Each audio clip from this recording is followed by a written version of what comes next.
Hai guys, Assalamualaikum warahmatullahi wabarakatuh. Salam sejahtera untuk kita semuanya. Di video kali ini aku bakal mengajak kalian mau ngebahas tentang bahasa lagi nih guys, yaitu ada bahasa Indonesia dan juga bahasa Melayu dari negara tetangga kita. Kita lihat perkembangannya seperti apa dari dulu hingga sampai saat ini. Teman-teman, kalian memiliki pendapat ataupun komentar, boleh tulis pendapat Anda di kolom komentar ya. Mohon maaf nih, mana tahu ada salah satu pihak di sini yang tersinggung atas apa yang kita lihat kali ini dan atas apa yang aku sampaikan. Berikan kritik dan saran Anda, insya Allah di video berikutnya akan aku perbaiki. Terus jangan berlama-lama lagi, langsung saja kita lihat videonya. Ini dia videonya. Terus guys, dalam video ini kita lihat dari channel YouTube, ada di Mbah Dul Channel.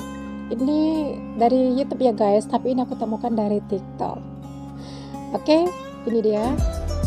Dalam tahun 58 ya, di bawah 18 tahun, saya tidak pernah kenal apa itu Indonesia.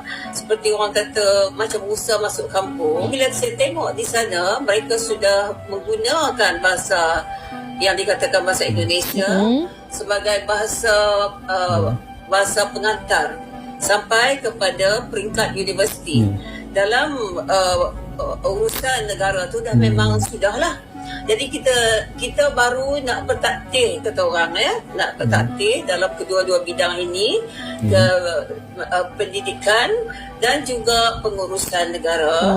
Kita masih gunakan bahasa Inggeris dalam pendidikan, bahasa Melayu, baru nak mencapai peringkat sekolah menengah. Oh, sekolah menengah. Jadi itu membuka mata saya. Dan bila saya balik, saya tanya, mengapakah kita ini susah nak jadi macam Indonesia? Susah ya. Sedangkan Indonesia sekejap saja.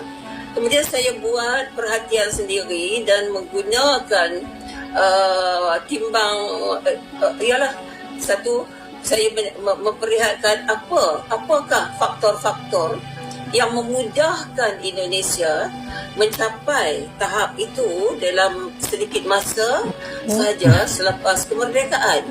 Sedangkan kita mengambil masa yang lebih lama. Kita lihat dari segi demografi. Dari demografi, penduduk-penduduknya, yang saya dalam buku ini saya katakan ekacorak, monokrom. Monokrom bermakna dia semua pribumi.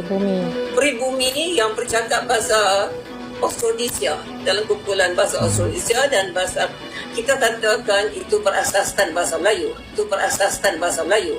Banyak orang Indonesia dia tak suka nak kata itu bahasa Melayu. Banyak orang Indonesia dia tak suka nak kata itu bahasa Melayu. Tak apa, itu hak dia. Alright? Jadi kita tengok mengapa cepat sampai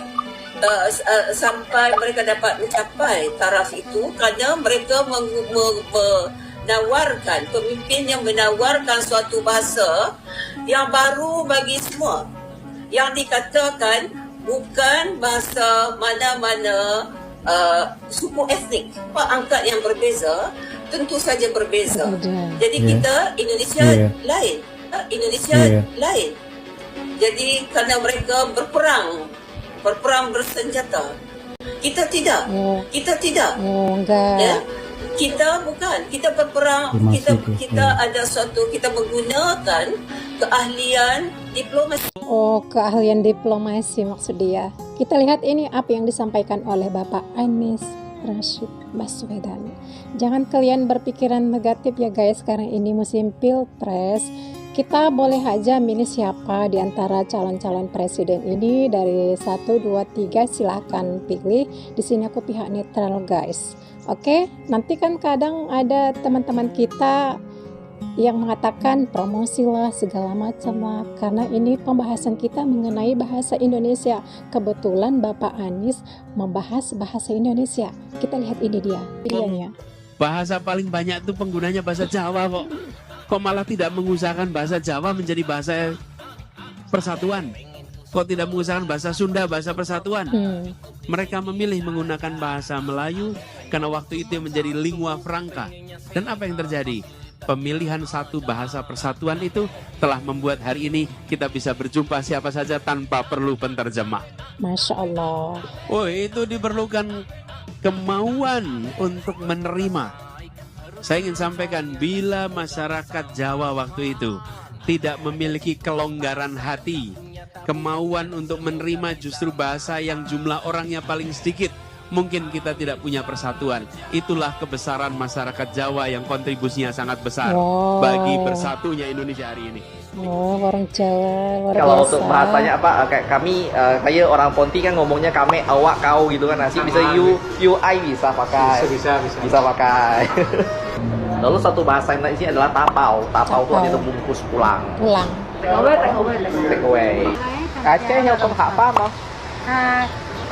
Oh, hak apa ya dikit-dikit. Oh, ciu ciu. Oh, sih waktu ciu. Berarti cak pa buai ya itu kan? Oh ya, dikit-dikit lah. Ya, kasih ya. Kayak kemarin kalau kita dengan orang India kan memang agak susah karena mereka Inggrisnya susah, Melayu juga susah, kecuali mereka udah lama banget di sini. Nah, kalau kamu ketemu dengan Sarawakian yang Chinese, di sini menguasai beberapa bahasa.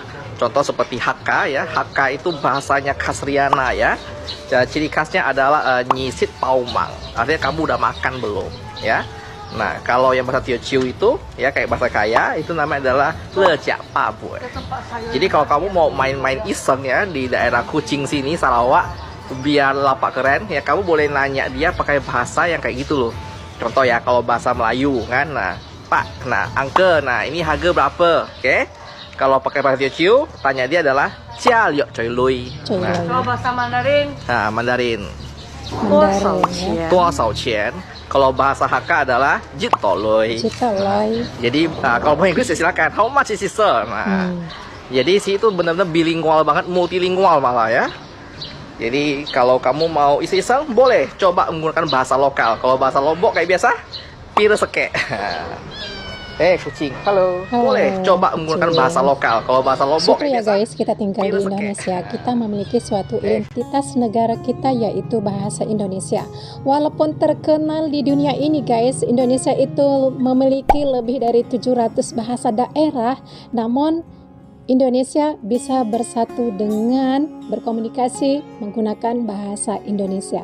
Ini Masya Allah luar biasa ya, yang diberikan Allah Subhanahu wa Ta'ala kepada kita Indonesia. Ini patut kita syukuri guys, karena tidak semua negara lain bisa seperti Indonesia. Kita lihat masih banyak negara lain yang tidak memiliki suatu identitas negaranya. Karena kenapa? Ya karena itu. Oke, kita lihat di sini ya. Dulu saat belajar bahasa Indonesia, kita pasti tidak asing dengan istilah ejaan yang disempurnakan atau EYD. Pedoman EYD adalah pedoman ejaan bahasa Indonesia yang sudah berlaku sejak tahun 1972.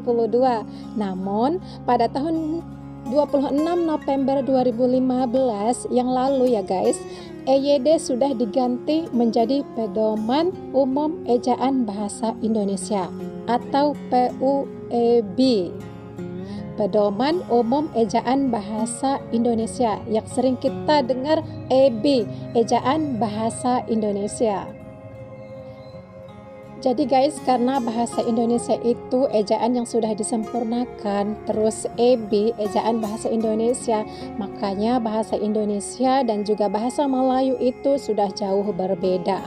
Walaupun di antara mereka ada yang mengatakan bahasa Indonesia dan juga bahasa Melayu itu adalah bahasa yang sama, itu karena mereka memahami bahasa Indonesia sendiri. Karena kenapa? Karena mereka melihat dari media sosial maupun televisi, film Indonesia yang tayang di negara mereka.